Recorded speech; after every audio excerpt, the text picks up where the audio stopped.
मैं आज के विषय को लेकर बताना चाहूँगा कि हमारा आदिम जाति कल्याण विभाग कर्मचारियों के लिए बहुत ही पीड़ादायी हो चुका है। खास करके हमारे राजनांदगांव जिला में हमारे साथियों ने लगातार पत्राचार किया है, लेकिन जिला सहायक आयुक्त के द्वारा कभी भी कोई सकारात्मक जानकारी ना तो जवाब दिया है, ना ही किसी प्रकार की सकारात्मक कार्रवाई की है। यहाँ का दर्द ऐसा हो चुका है कि वर्तमान शासन भाजपा के गठन होने के पश्चात हमारे साथियों को श्रम सम्मान की राशि मिलनी थी, जो कि पिछले सरकार की घोषणा थी और अन्य विभागों में बराबर मिलते आ रहा है, लेकिन हमारे डिपार्टमेंट में अभी तक श्रम सम्मान राशि प्रदान करने की कोताही बरती गई है, जिसके संबंध में 15/5/24 को अपर संचालक महोदय इंद्रावती भवन से हमारे अपर संचालक महोदय का स्पष्ट आदेश था सभी जिला सहायक आयुक्तों को कि श्रम सम्मान की राशि प्रदान करने हेतु पर्याप्त जानकारी भेजी जाए। उसको भी नाथगांव जिला ने नज़रअंदाज किया, जिसके फलस्वरूप आज भी हमारे कर्मचारियों को श्रम सम्मान की राशि नहीं मिल पाई है। आयुक्त महोदय के द्वारा रायपुर से फिर पत्र जारी किया श्रम सम्मान के संबंध में, उस पर भी जिला कार्यालय ने कोई चेष्टा नहीं दिखाई, जिसके फलस्वरूप आज इस त्योहारी सीजन में कर्मचारियों को श्रम सम्मान की राशि एक बहुत आर्थिक सहयोग प्रदान करती है, उसके लिए कर्मचारी आज भी धोखा खा रहे हैं। वेतन तक नहीं मिला है, सभी वेतनभोगी कर्मचारी है, बगैर वेतन के अपना घर परिवार कैसे चलाएंगे। सभी के सामने आर्थिक रूप से भारी समस्या आई है। उसके ऊपर से अभी भारत में पूरा त्यौहार का सीजन है, त्यौहार में खर्चे सभी के डबल हो जाते हैं, मानदी हालत सभी की खराब हो चुकी है। इस के रूप में कि 7 दिवसों के भीतर हमारे सहायक आयुक्त महोदय को स्मरण पत्र सौंपा गया, जिसमें हमारे मांगों के संबंध में हमें 7 दिवस के भीतर कोई सकारात्मक पहल करे, जिससे हम कर्मचारियों के बीच संतोष आ सके। लेकिन जिला कार्यालय ने किसी प्रकार की इसमें हमें ना तो कोई सांत्वना दिया, ना कोई हमें आश्वासन दिया, ना ही कोई किसी भी पत्रों का जवाब दिया। और यह हमारा कार्यक्रम 16/10/24 को प्रारंभ होगा, जो कि अनिश्चितकालीन हड़ताल का एक छोटा सा ट्रेलर रहेगा। अगर 16/10/24 को हमारे मांगों के संबंध में किसी प्रकार की अगर जिला कार्यालय से कार्रवाई नहीं की जाती है, तो निश्चित ही अगला पड़ाव अनिश्चितकालीन हड़ताल रहेगा, जिसकी पूर्व सूचना हम मीडिया के माध्यम से जरूर जवाबदेह तक पहुंचाएंगे, कर्मचारियों को न्याय मिल सके और कार्यालय की जो कार्यशैली है वो कर्मचारियों के हितैषी कभी नहीं रही, जिसके फलस्वरूप कर्मचारियों को नाना प्रकार की समस्याएं झेलनी पड़ रही है। हमने बहुत सारे उपाय भी सुझाए हैं कि उक्त माध्यम से हमें हमारे कर्मचारियों को काफ़ी सहायता मिल सकती है। इस संबंध में हमने कई बार जिला कार्यालय में पत्र भी सौंपा है, लेकिन कार्यालय ना तो हमें अपने बीच किसी बात को रखने की बराबर मौका देती है और किसी भी पत्र को जवाब नहीं देती है, जिसका फलस्वरूप अनिश्चितकालीन हड़ताल के लिए जिला नाथगांव तैयार रहे। अभी हमारे अविभाजित जिले में जैसे कि खैरागढ़ मानपुर चौकी मोहल्ला मानपुर से लगभग 300 कर्मचारी की जनसंख्या है, जिसमें वेतन अप्रैल माह से आज पर्यंत तक आवंटन के अभाव में लंबित है। और साथ में संयुक्त जिला के हिसाब से श्रम सम्मान की राशि 7 माह का एक मुश्त दे थी, परंतु आज पर्यंत तक के राजनांदगांव जिला कार्यालय की उदासीनता के चलते उसकी जानकारी उच्च कार्यालय तक अभी तक नहीं भेजी गई। साथ ही खैरागढ़ छुई खदान में भी आवंटन के अभाव के चलते अप्रैल माह से आज पर्यंत तक के वेतन लंबित है। आप ही बताइए, इस त्योहारों के सीजन में हम कहाँ जाएं और किससे कहें। हमने बार बार ज्ञापन सौंपते हुए कई बार सहायक आयुक्त कार्यालय में भी इस संबंध में ज्ञापन दिया गया है, जिसमें शासन के आदेश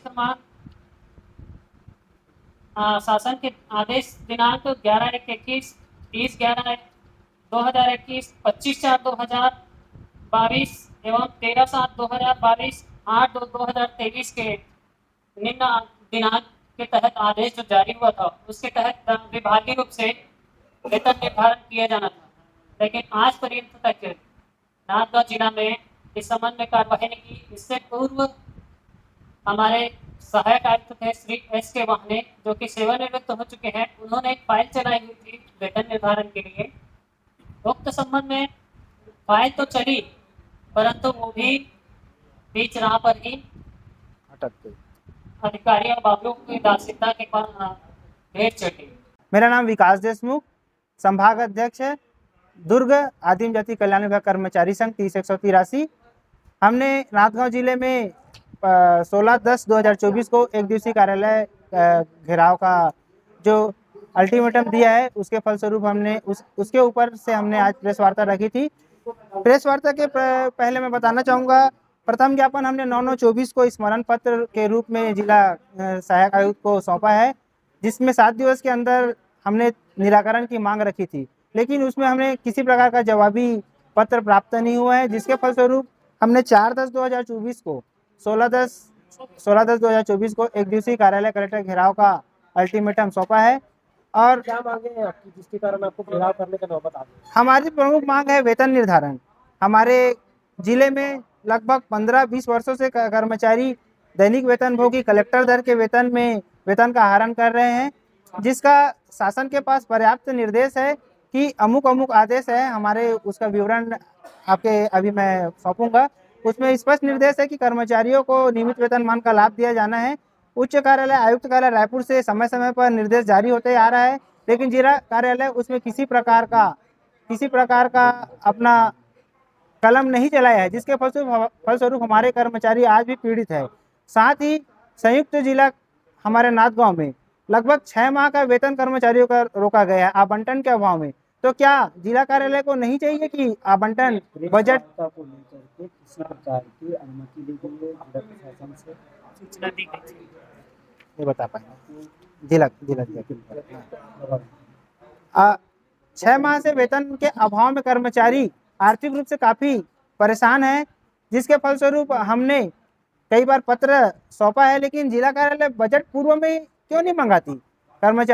जब कर्मचारियों को रखे हैं, उसके वेतन का पूरा जवाबदारी उनका है, बजट का मांग पूर्ण नहीं करते। आज बजट के अभाव में कर्मचारियों का 6 माह से वेतन रोक दिया गया है। मांगे पूर्ण नहीं हो पाती है तो इस धरना प्रदर्शन के अलावा क्या सामूहिक इस्तीफा सौंपने की ऐसी निर्णय लिया आपने?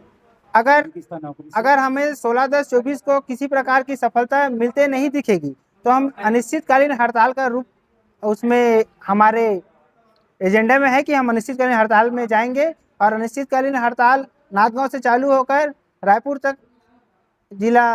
आयुक्त कार्यालय तक उसको लेकर जाएंगे। अपने अनुमति इस संबंध में मतलब हमने प्रथम सूचना दिनांक 10 ज्ञापन सौंपने के साथ साथ समस्त दिनांक 4/10 को दैनिक समाचार पत्रों में भी इसकी सूचना दी गई थी, जिसकी हम प्रतिलिपि समस्त एसपी कार्यालय से, पुलिस अधीक्षक कार्यालय से, कार्यालय कलेक्टर से लेकर सहायक आयुक्त तक के सारे जगह पर हमने अपना सूचना प्रचार प्रसार कर दिया था। साथ ही प्रेस वार्ता के संबंध में दिनांक 10/10 को हमने सूचना हमारे द्वारा दी गई थी। श्रम सम्मान निधि की राशि क्या?